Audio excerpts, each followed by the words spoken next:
Assalamualaikum warahmatullahi wabarakatuh. Salam sejahtera untuk kita semua. Perkenalkan, saya Nanda Junal Prisma, salah satu dosen tetap pada program studi S1 Ilmu Administrasi Negara, Fakultas Ilmu Sosial dan Ilmu Politik Universitas Gadjah Putih. Perkenalkan, saya kali ini untuk menjelaskan mata kuliah yang saya ampu, yaitu mata kuliah Kebijakan Publik. Video ini dibuat untuk memenuhi salah satu persyaratan sertifikasi dosen pada tahun 2024. Pernyataan diri dosen dalam unjuk kerja tridharma perguruan tinggi atau yang disingkat dengan PDT, UKT, PT, khususnya pada bidang pembelajaran. Saya akan menjelaskan 8 poin pada bidang pembelajaran, yaitu poin pertama tentang deskripsi mata kuliah, poin kedua tentang capaian pembelajaran, poin ketiga tentang materi pembelajaran, poin keempat tentang sistem pembelajaran, poin kelima tentang metode pembelajaran, poin keenam tentang interaksi antara dosen dan mahasiswa, poin ketujuh tentang sistem penilaian mata kuliah, dan yang terakhir adalah poin ke-8, yaitu cuplikan video proses pembelajaran dari mata kuliah Kebijakan Publik. Pada poin 1, yaitu pada deskripsi mata kuliah, saya mengampu mata kuliah Kebijakan Publik dengan kode mata kuliah IAN 309 pada semester 7 dan tipe mata kuliah ini dalam kategori wajib dan memiliki bobot 3 SKS. Di mana mata kuliah ini merupakan mata kuliah khusus dan wajib di perkuliahan pada program studi Ilmu Administrasi Negara. Selanjutnya, mata kuliah ini merupakan salah satu sub kajian dalam administrasi negara dan administrasi publik yang membahas konsep-konsep dasar kebijakan publik, di antaranya ruang lingkup ilmu administrasi, makna kebijakan publik, sistem kebijakan, pendekatan ilmu administrasi, dan proses kebijakan. Selanjutnya pada poin kedua, capaian pembelajaran mata kuliah atau yang disingkat dengan CPMK, yaitu mampu menjelaskan dan melakukan evaluasi kebijakan publik dan perubahan kebijakan publik.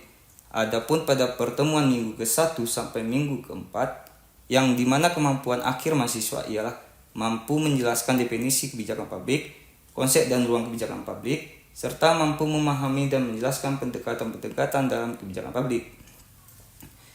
Selanjutnya, pada pertemuan ke-5 sampai minggu ke-7, kemampuan akhir mahasiswa ialah mampu menjelaskan dan menerapkan teori-teori kebijakan publik, serta mampu menjelaskan proses kebijakan publik.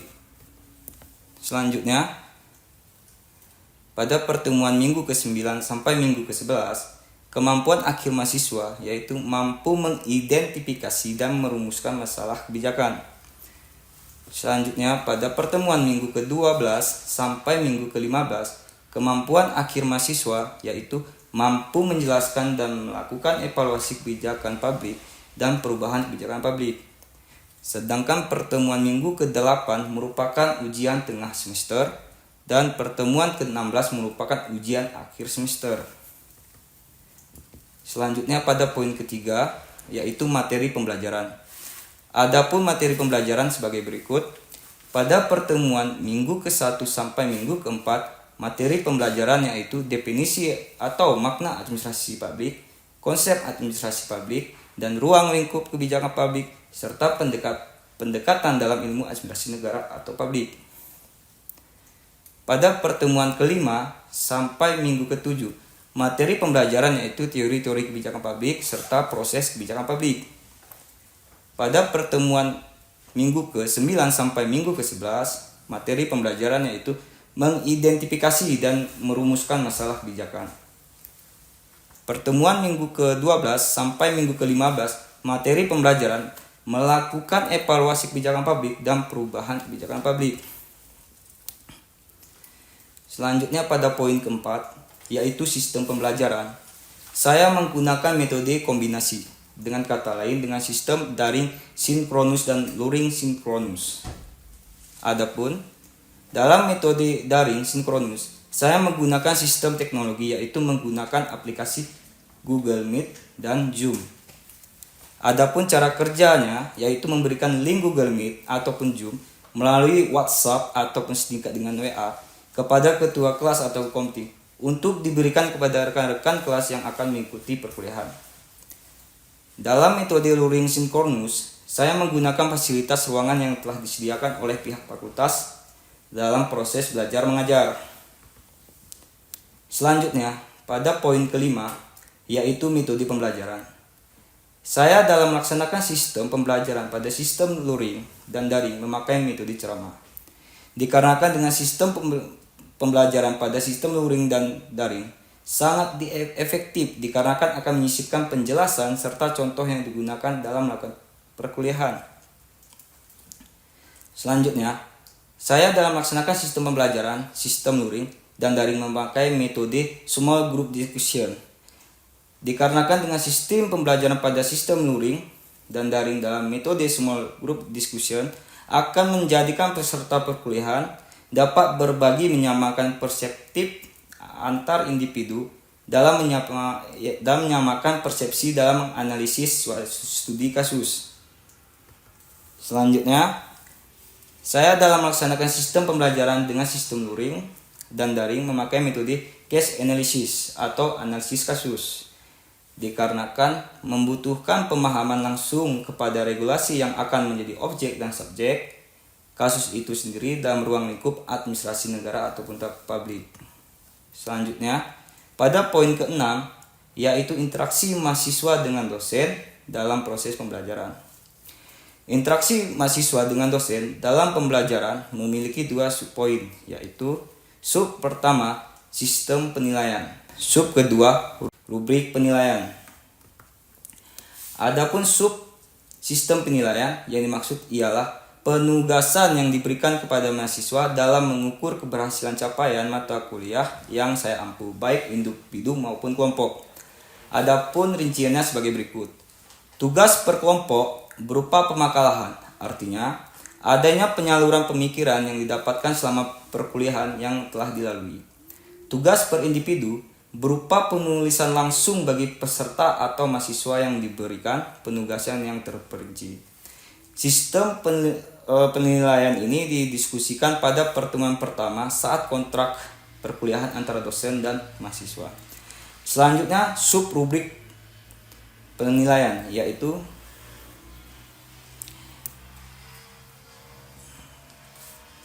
rubrik penilaian analitik yang digunakan yaitu organisasi, isi, dan gaya presentasi.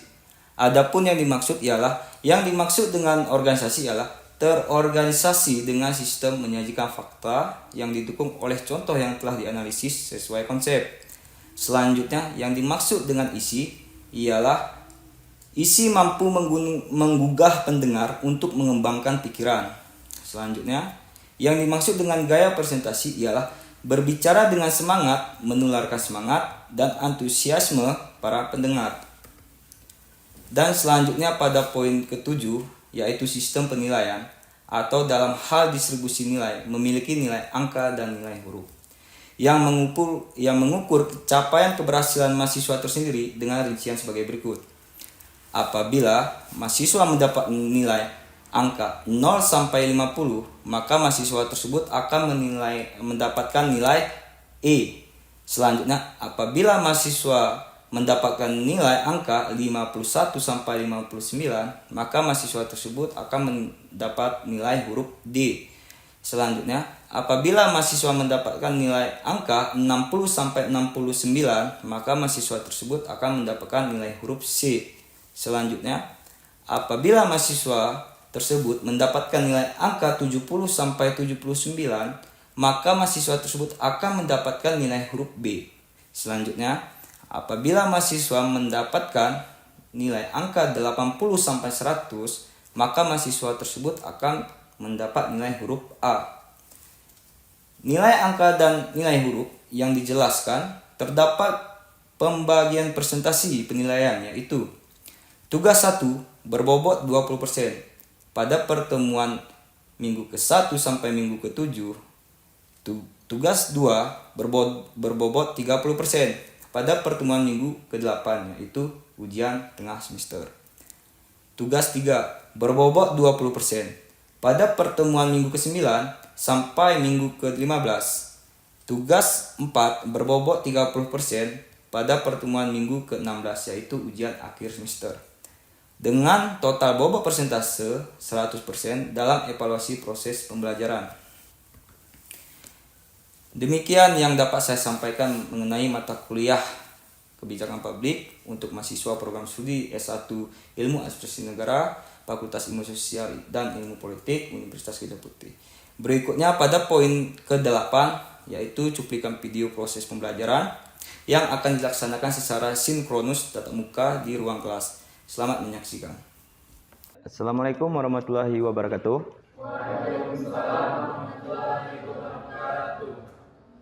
Baiklah, di sini kita akan melanjutkan perkuliahan yang kemarin, yang dimana mata kuliah yang kemarin itu juga dengan mata kuliah yang sama yaitu Kebijakan Publik.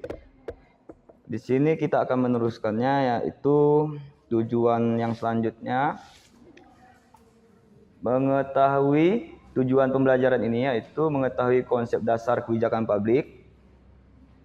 Dan yang kedua itu menjelaskan hubungan kebijakan publik, politik, dan negara. Pengertian kebijakan publik.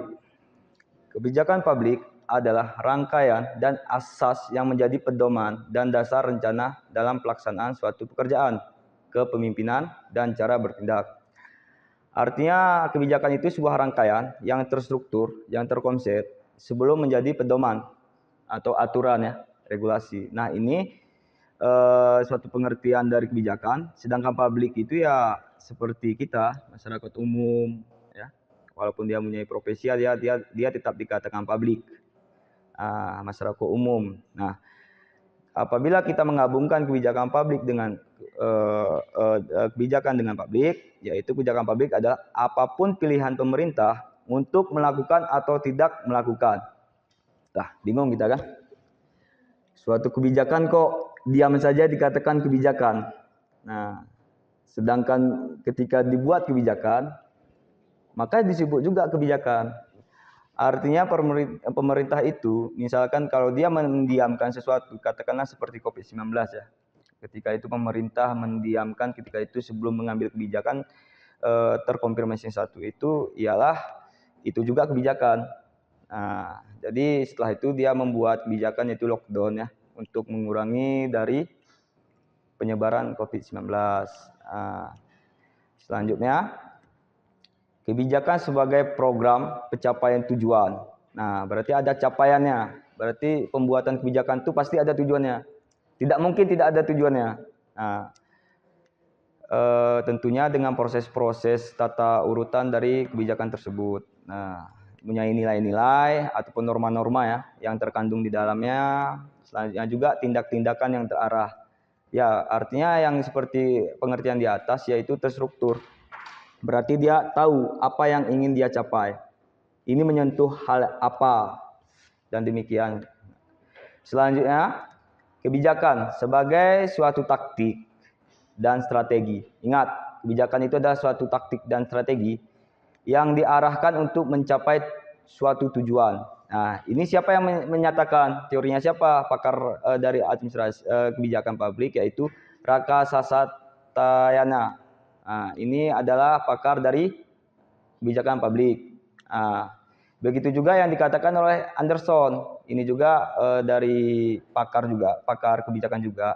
Beliau menyatakan kebijakan sebagai serangkaian tindakan yang mempunyai tujuan tertentu yang diikuti dan dilaksanakan oleh seseorang pelaku atau kelompok pelaku guna memecahkan masalah tertentu. Nah, artinya kebijakan itu ketika mempunyai masalah, maka harus diselesaikan dengan suatu regulasi, baik itu undang-undang ataupun instruksi presiden, kanun ya kalau di Aceh ya. Kalau di Aceh itu pasti kanun ya. Selanjutnya, suatu program kegiatan, nilai taktik dan strategi yang dipilih oleh seseorang. Yang dipilih seseorang ya, di sini seseorang atau sekelompok orang dan dapat dilaksanakan serta berpengaruh terhadap sejumlah besar orang dalam rangka mencapai tujuan tertentu. Tentunya ini adalah pembuatan dari sekelompok orang ataupun seseorang, artinya kepala daerah, ya, ataupun tidak terlepas dari eksekutif dan legislatif. Nah, itu udah sering ya, udah sering kita jelaskan ya. Ya, saya harap dari adik-adik semua mengulang kembali pembahasan yang dahulu agar terarah. Nah, sedangkan pengertian pemerintah tadi kita menjelaskan kebijakan dengan publik. Sekarang kita ke dalam pengertian pemerintahan. Di sini perkataan pemerintahan secara etimologis berasal dari kata pemerintah, sedangkan kata pemerintah berasal dari kata perintah. Artinya ya memerintah, cuma itu kerja ya. Artinya bukannya tanpa ada aturan tertentu, tidak. Tentunya atas dasar dari konstitusi Undang-Undang Dasar 1945. Nah, itu adalah konstitusi tertinggi di negara Indonesia ya. Ingat ya, apapun itu tidak terlepas dari konstitusi tersebut. Nah, yang berasaskan Pancasila tentunya ya. Selanjutnya, pemerintah adalah kekuasaan memerintah suatu negara, suatu daerah negara ya tentunya, atau badan tertinggi yang memerintah sesuatu negara, seperti kabinet merupakan suatu pemerintah. Pernah nggak masa Jokowi mendengar ada kabinet maju di dalam pemilihan menteri-menterinya itu? Ada ya? Karena di dalam Jokowi itu yang tidak salah saya itu sudah 3 kali pergantian kabinet atau pergantian menteri. Yang pertama itu Kabinet Indonesia Maju. Ada yang tahu nggak selain dari situ? Ayo. Yang terbaru ini apa? Nah, nggak tahu semua ya. Oke, itu sebagai bahan nanti pada adik-adik semua. Mohon dipahami. Dan kita juga ini kan Fakultas Ilmu Sosial Ilmu Politik. Kita harus peka lah dengan isu-isu perpolitikan di nasional ya. Jangan hanya sekedar materi-materi ya, namun kita di satu sisi harus mencari pedoman-pedoman masing-masing. Setidaknya kita memahami isu-isu nasional, lokal, dan bahkan kalau bisa internasional. Karena kalian kan dikatakan mahasiswa tinggi. Nah, bukan seperti ini ya, bukan seperti sekolah menengah itu kan, tapi sudah mahasiswa. Saya harap sering-seringlah membaca ya, menambah ilmu pengetahuan. Selanjutnya itu adalah pemerintahan, adalah perbuatan, cara, hal, urusan, dan sebagainya memerintah. Nah, hal ini terkandung pada Undang-Undang 32 tahun 2014. Ya 14, 16 lah, saya juga lupa. Namun di situ sudah 16. Ya. Di situ ialah undang-undang tentang pemerintahan daerah.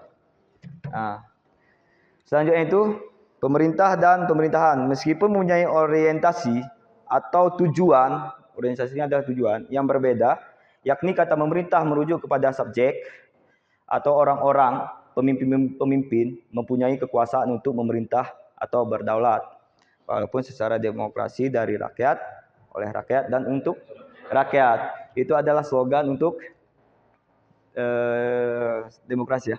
Itu teori demokrasi secara sederhana bahasanya demikian, dari rakyat, oleh rakyat dan untuk rakyat. Itu ingat, makanya kita di dalam proses kewarganegaraan itu ada dikatakan pemilihan umum, karena kedaulatan itu berada di tangan rakyat. Ya betul kan, yang dulunya kita melihatnya dia seorang pengusaha atau wira swasta yang lainnya, bahkan dari pensiunan PNS, tiba-tiba dia menjadi bupati, mengikuti kontestasi perpolitikan ya, baik lokal, daerah atau nasional dan internasional. Internasional enggak ya, cuma nasional ya. Tapi seperti Ibu Sri Mulyani itu, Menteri Keuangan itu, dia mendapatkan kedudukan di PBB ya, sebagai sebagai bidang ya seperti urusan keuangan. Keuangan negara itu luar biasa tuh. Itu Menteri Keuangan kita itu sangat luar biasa. Ya. Ini arti pemerintahan. Ini dalam arti sempit ini. Sempit. Ya. Pemerintahan di dalam arti sempit diartikan sebagai perbuatan pemerintah. Ingat, yang dilakukan oleh organ eksekutif dan jajaran dalam rangka mencapai tujuan pemerintah negara. Sempit. Perbuatan pemerintah oleh organ eksekutif. Siapa itu eksekutif? Nah, kan bupati, presiden, wakil menteri, wakil menterinya itu adalah eksekutif, ya. Nah, sedangkan di dalam arti luas sebagai pemerintah yang dilakukan oleh organ atau badan-badan legislatif, eksekutif, dan yudikatif dalam rangka mencapai tujuan pemerintah negara Indonesia ya, ataupun tujuan nasional. Nah, artinya di sini ada satu organ atau satu lembaga yang berperan di dalam arti sempit, sedangkan di dalam arti luas ada 3 lembaga. Ya, ingat ya, ada eksekutif, legislatif, yudikatif. Ini DPR, ini kepala daerah seperti presiden, gubernur, bupati, itu dikatakan eksekutif. Sedangkan yudikatif, ya, siapa aja tuh? MK dengan MA. Itu adalah lembaga yudikatif, atau yang sederhananya itu ialah lembaga peradilan, ya. Artinya seperti ada sengketa pemilu, ya, diselesaikan sini, ataupun ada perundang-undangan yang kiranya yang perlu diperbaiki, ya, atau di amandemen lah katakanlah, ya, itu di yudikatif, di lembaga peradilan. Nah, kita tidak terlepas dari ketiga lembaga ini di dalam tata negara Republik Indonesia, karena ketiga lembaga ini adalah tidak ada tertinggi dan tidak ada yang terendah, karena ini adalah lembaga yang tertinggi, yaitu eksekutif, legislatif, dan yudikatif. Mereka saling mengawasi satu sama lain. Ingat ya. Nah, ruang lingkup kebijakan publik. Di sini adanya partisipasi masyarakat atau public participation, pembuatan kebijakan bertalian dengan semua masalah, bertalian atau berurutan, ya, mengikuti, tidak dapat diamati sendiri oleh pemerintah. Nah, di sini pemerintah harus mengikut sertakan masyarakat di dalam suatu kebijakan. Nah, sederhananya demikian, Dek. Ketika suatu daerah A tentu dengan daerah B itu berbeda, ya.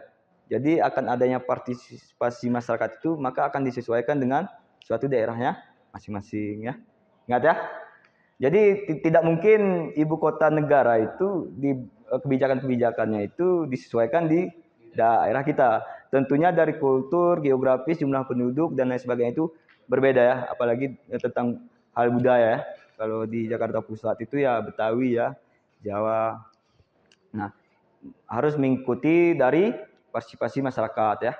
Artinya menghadiri oleh dari tokoh-tokoh masyarakat, ya, dalam pembuatan regulasi oleh pemerintah. Terus yang kedua adanya kerangka kerja polisi, yaitu kerangka kerja kebijakan, ya.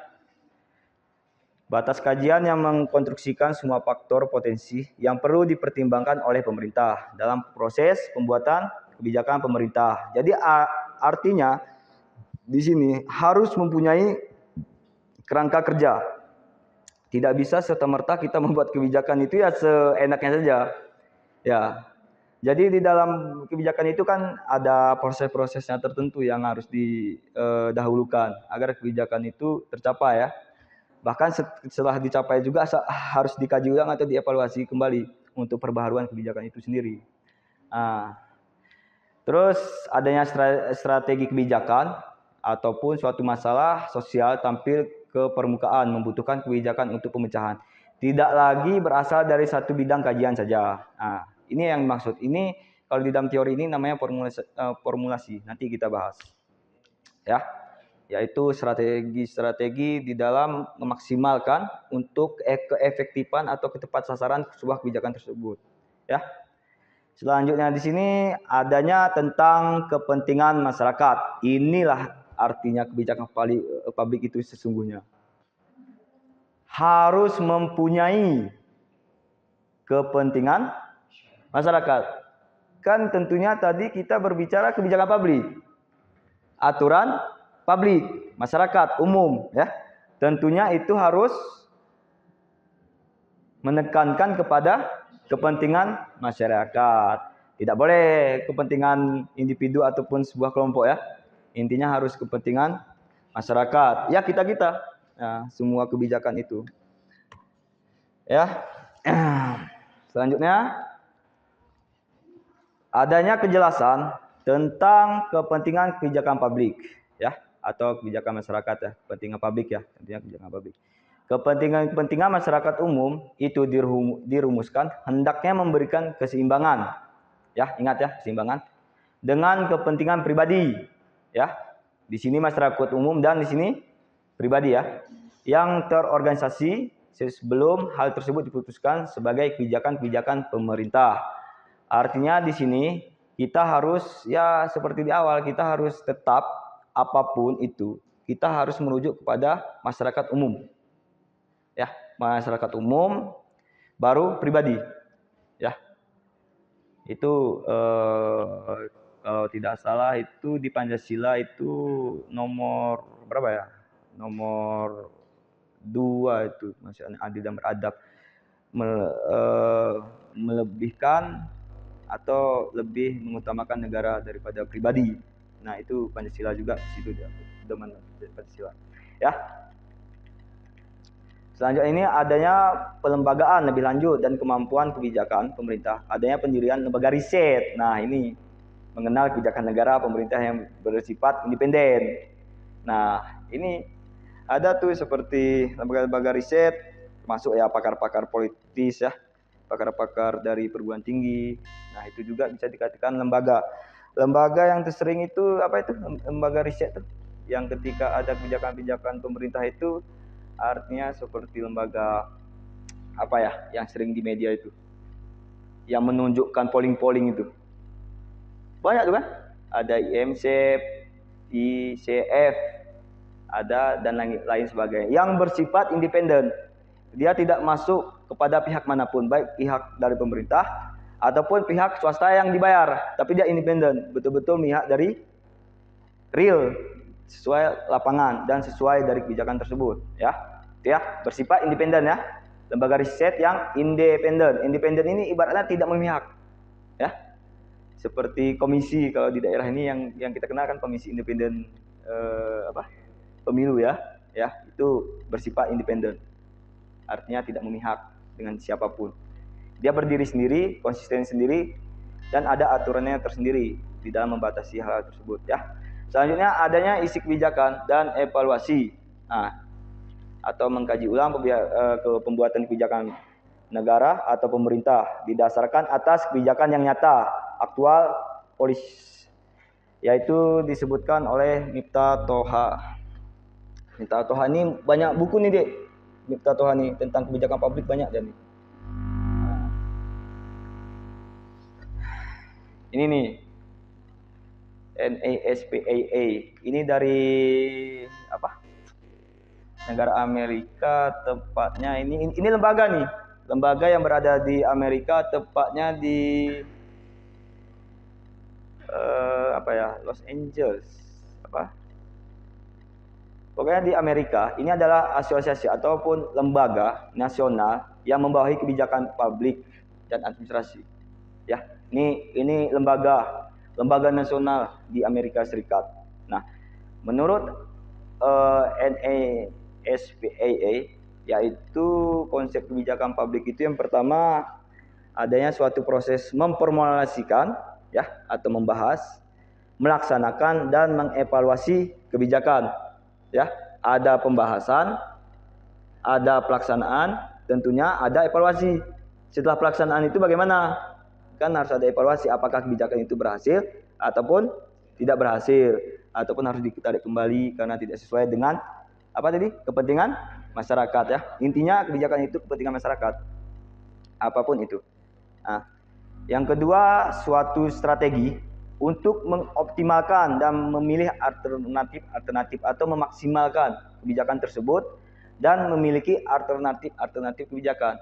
Artinya kalau di dalam TV itu juga sering kita tuh, Pak, kalau wartawan itu bertanya pada peninggi itu, Pak, ada solusi alternatif nggak di dalam kebijakan tersebut? Nah, pasti tuh. Itu kalau sadar tidak sadar itu sering disampaikan oleh wartawan nasional kepada eksekutif dan legislatif tersebut, ya.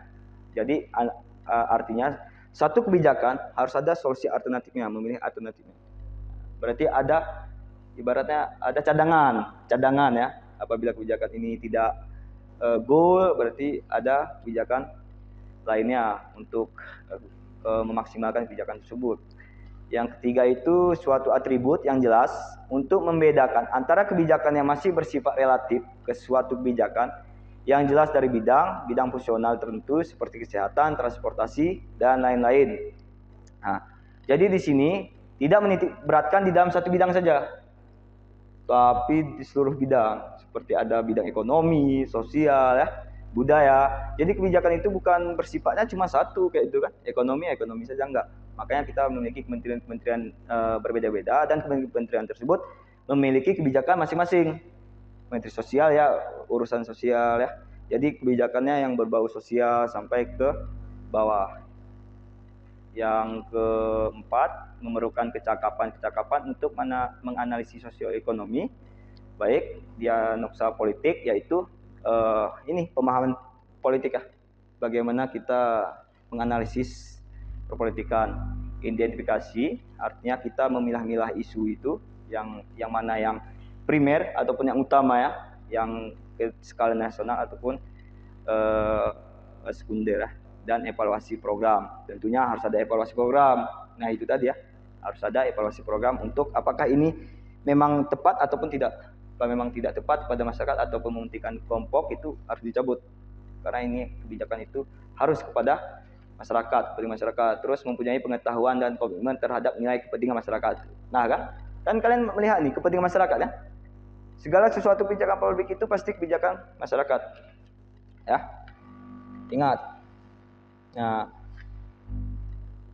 di sini ada kebijakan umum, kebijakan strategi nasional ya, atau disebut kebijakan nasional. Di sini ada undang-undang ya, yang pembuatan terletak dengan presiden yang disetujukan oleh DPR dan peraturan pengganti undang-undang ataupun perpu. Perpu itu peraturan pengganti undang-undang ya. Dalam hal ikhwal kepentingan yang memaksa. Nah, apa itu artinya? Hukum itu bersifat memaksa ya. Mau tidak mau itu harus dilakukan ya. Namun di sisi lain sudah dilibatkan oleh stakeholder ataupun tokoh-tokoh dari pihak masyarakat ya. Partisipasi masyarakat ada tadi kan teorinya. Nah, itu sangat berpengaruh ya. Terus yang kedua itu PP ataupun peraturan pemerintah untuk mengatur pelaksanaan undang-undang yang berwenang menerbitkannya berada di tangan presiden ya. Jadi eksekutif legislatif berperan ya di dalam membuat regulasi, membuat aturannya, berperan ya.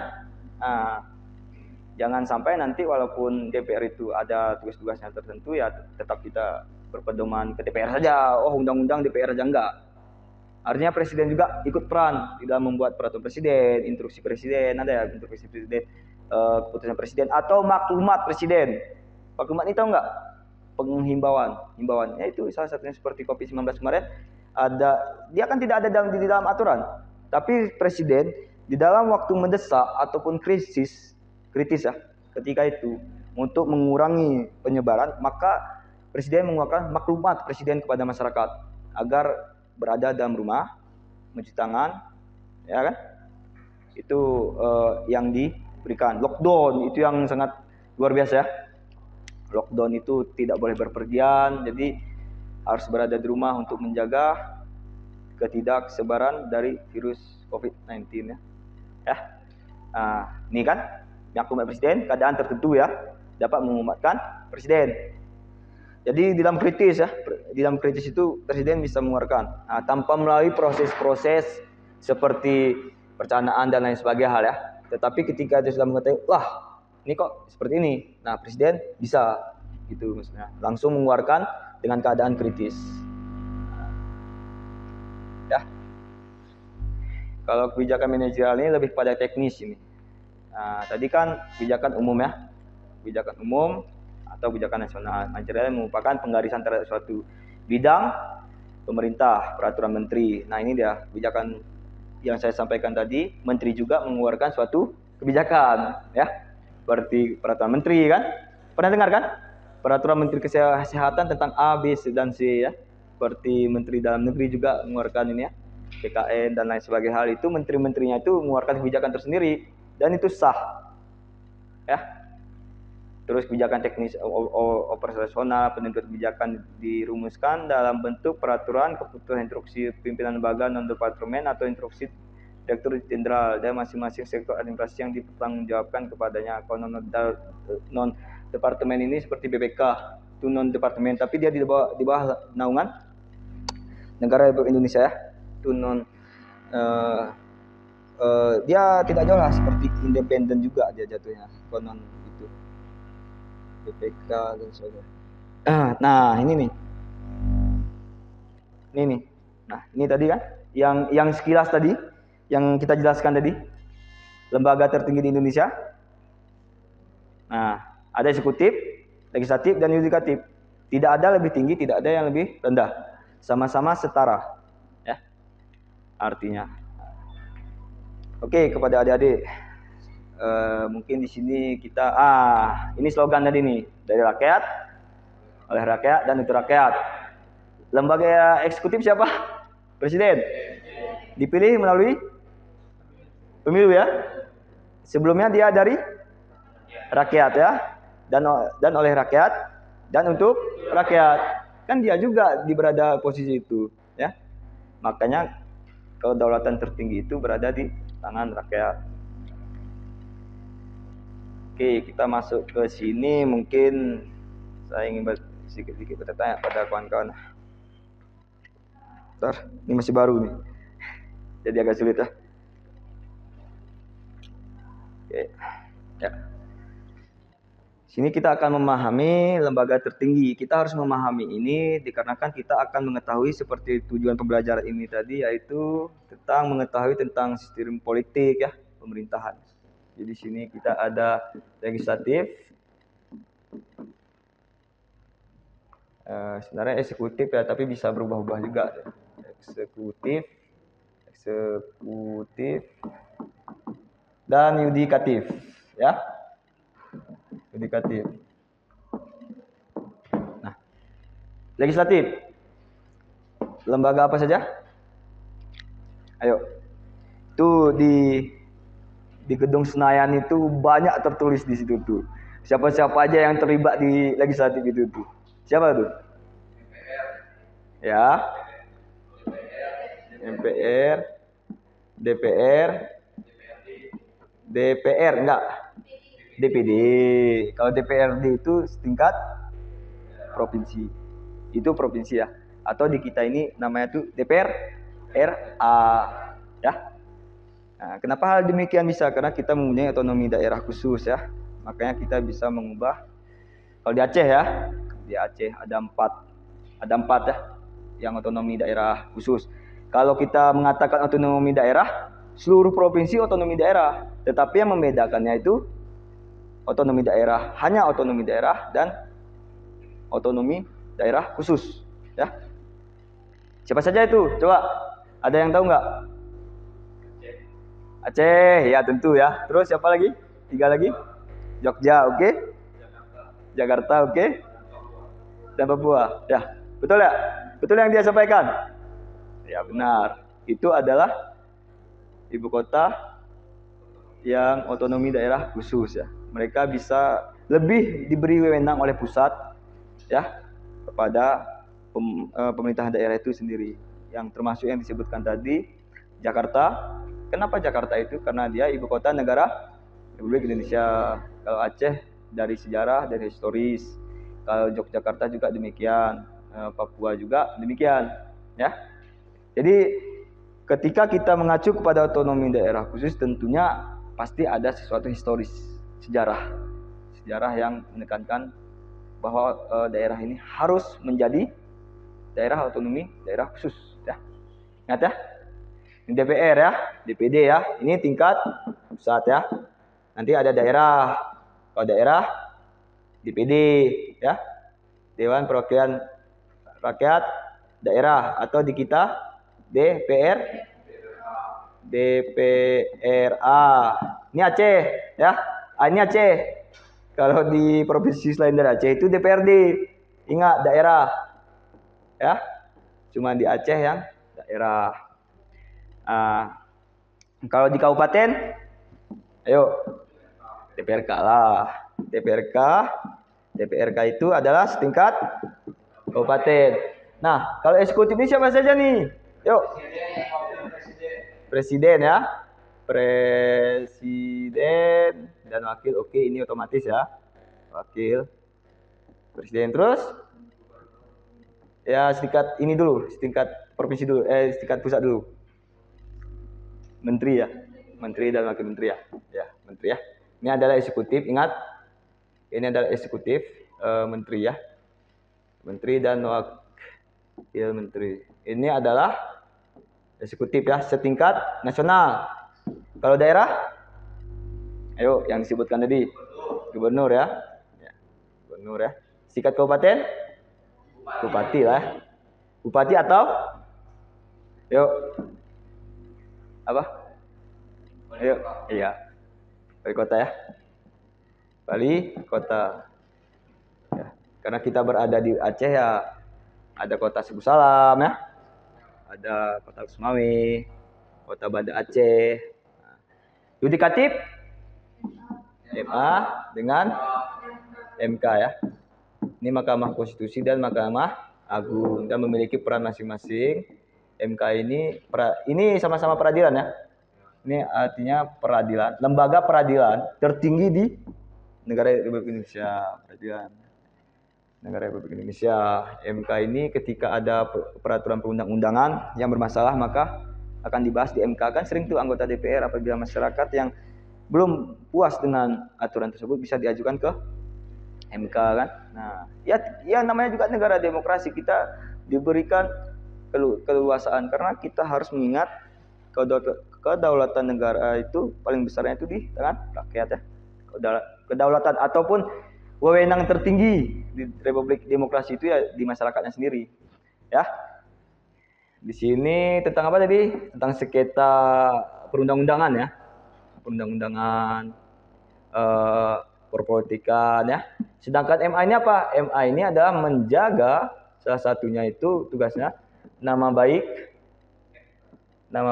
hakim-hakim MK. Nah, ya. Ini lembaga pendampingnya. Nah, terkadang tidak lulus di sini maka akan diteruskan di sini karena di sini ibaratnya MPR-nya ini apa? Kalau di sini kan MPR nih. Nah, kalau di sini MA namanya. Nah, seolah-olah itu ada MPR-nya itu yang menjaga nama baik lembaga MK dan MA. Terus untuk kebaikan lembaganya lah itu ada beberapa itu tugasnya masing-masing. Nah, tugasnya legislatif ini yang terpenting. Nah, apa tugasnya? Ada 3, yuk. Yuk, ini pembahasan pertemuan kemarin nih. Yuk, apa nih? Apa aja tugasnya? Ya, merancang undang-undang ya.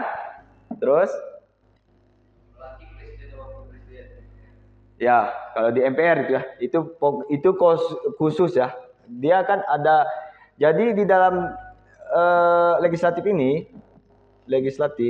ya, dia kan ada berapa lembaga tuh? DPR, ya, MPR, DPD, ya. DPR mempunyai 3 fungsi umum di negara Republik Indonesia, umum ya. Nah, kalau MPR ini salah satunya yang melantik ya. Kalau sudah melantik tentunya ada pemberhentian ya. Nah, dan ada beberapa lagi melantik dan memberhentikan mungkin ya dengan syarat-syarat tertentu sesuai peraturan perundang-undangan. DPD ini adalah perwakilan dari daerah provinsi ya. Berapa perwakilannya setiap di daerah provinsi? Hah? Enggak, di provinsi itu dia perwakilannya ada berjumlah 4 orang. Itu 4 orang. Setiap provinsi itu 4 orang. Dikalikan saja dengan berapa sekarang? 38.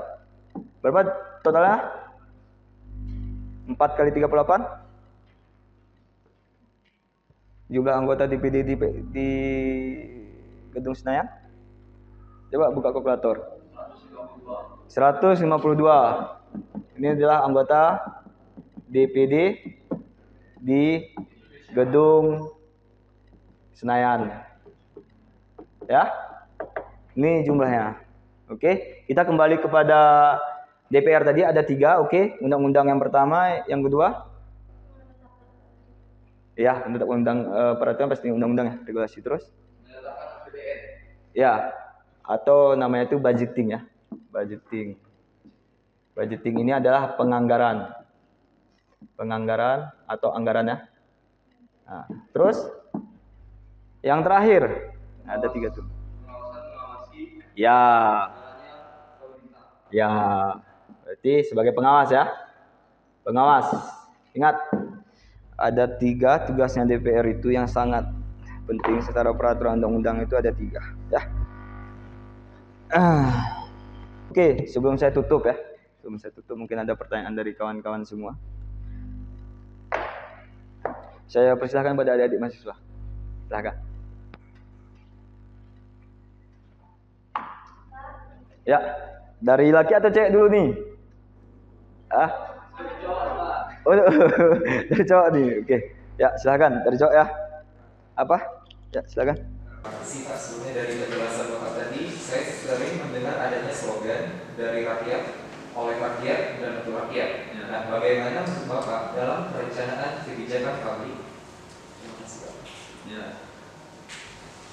Berarti ada slogan yang ini ya, dari rakyat, oleh rakyat. Nah, terus dan untuk rakyat. Artinya tadi pertanyaan ini bisa diulangi pertanyaannya tadi. Slogan dari rakyat, oleh rakyat, dan untuk rakyat. Ya. Dan bagaimana menurut Bapak dalam perencanaan kebijakan publik? Ini bisa siapa sih? Saya. Ini saya kira sudah dicatat, ada di semua. Ya, satu pertanyaan satu dua ya, biar saya mengingat. Nah, oke, cukup di sini saja. Oke. Nah, jadi ada slogan dulu dari rakyat, ya, rakyat, oleh rakyat, rakyat dan untuk rakyat. Ini slogan demokrasi. Dari rakyat melalui pemilu ya. Ya, dari rakyat. Masyarakat umum, publik, masyarakat umum dan dipilih oleh rakyat dan menjadi pemimpin dari rakyat. Itu sederhananya. Nah, jadi seperti bupati, gubernur dan presiden itu dipilih dari rakyat, selanjutnya dipilih oleh rakyat dan menjadi pemimpin dari rakyat. Nah, ya, saya kira sudah jelas ya, sederhana, tapi ini menyentuh sekali nih. Dari rakyat, oleh rakyat dan untuk rakyat. Dari kita, untuk kita dan untuk semua. Ya, itu sederhana ya. Terus yang kedua,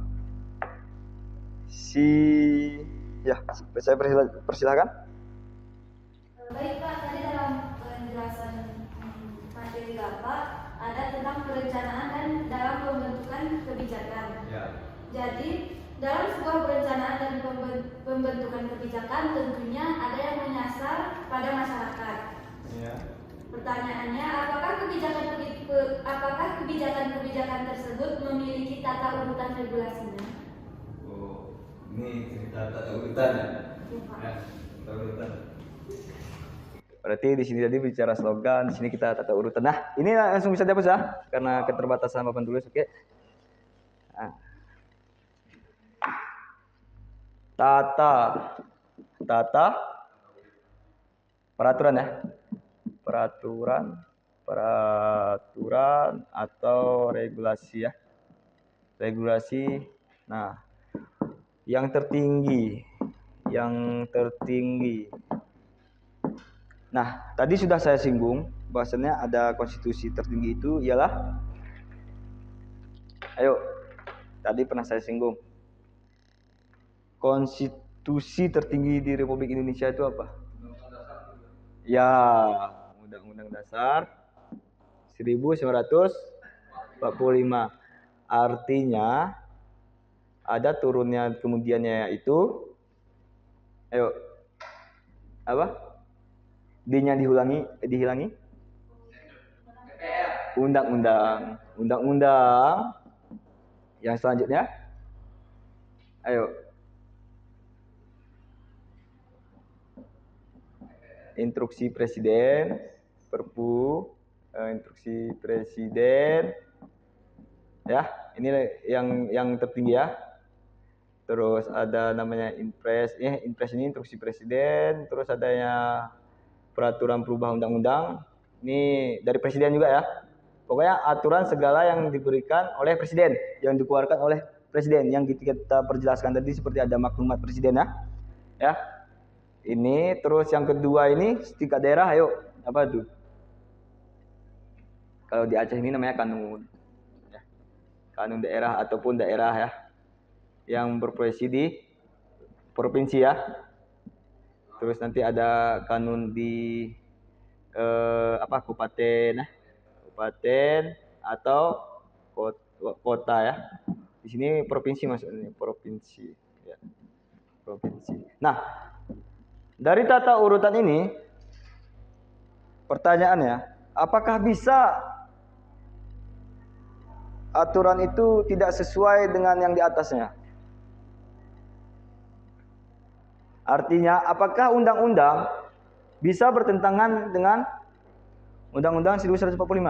Bisa nggak? Ya? Bisa nggak? Ayo. Ya nggak bisa lah. Karena sudah dikatakan bahwa konstitusi tertinggi itu Undang-Undang 1945. Apapun itu anaknya ataupun turunannya itu tidak boleh terlepas atau di luar dari koridor pemahaman tentang Undang-Undang 1945. Ketika menimbulkan undang-undang maka timbullah instruksi Presiden. Ya, bisa saja instruksi Presiden disamaratakan dan akan menjadi kanun ataupun peraturan daerah. Peraturan daerah. Itu tidak boleh bertentangan dengan Undang-Undang 1145 atau yang di atasnya. Pernah nggak dengar peraturan menteri? Terus di bawahnya itu ada juga peraturan. Itu tidak boleh bertentangan karena dia tata peraturannya itu sudah jelas. Peraturan itu tidak boleh bertentangan dengan aturan yang di atasnya atau payung hukumnya. Ya. Itu tidak boleh berbeda atau berbenturan, ya. Jadi kanun juga demikian, kalau kanun kabupaten kota juga demikian. Ya. Jadi ini tidak boleh di luar dari koridor peraturan perundang-undang yang sebelumnya. Ya, harus sesuai.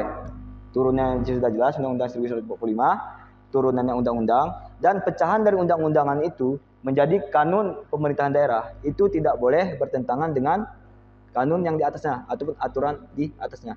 Kanun itu adalah penyebutan untuk di provinsi Aceh ya. Kalau di luar daerah itu perda namanya. Peraturan daerah itu setingkat provinsi ya. Nah, kalau di Aceh itu kanun atau perda kalau secara bahasa Indonesianya ya. Sekiranya ya, ini mungkin ada tugas yang tadi mungkin sudah lama saya tampilkan tadi, mungkin bisa di screenshot ataupun apa untuk lengkapi atau dibuat atau diselesaikan oleh pada adik-adik semua ya. Cukup dikarenakan sudah waktunya sudah selesai dan pembahasan kita juga sudah selesai ya. Mungkin tidak ada pertanyaan lagi ya. Saya ucapkan terima kasih ya pada adik-adik semua ya. Ya, apabila ada kesalahan, saya memohon maaf dan saya akhiri dengan wabillahi taufiq walhidayah. Assalamualaikum warahmatullahi wabarakatuh.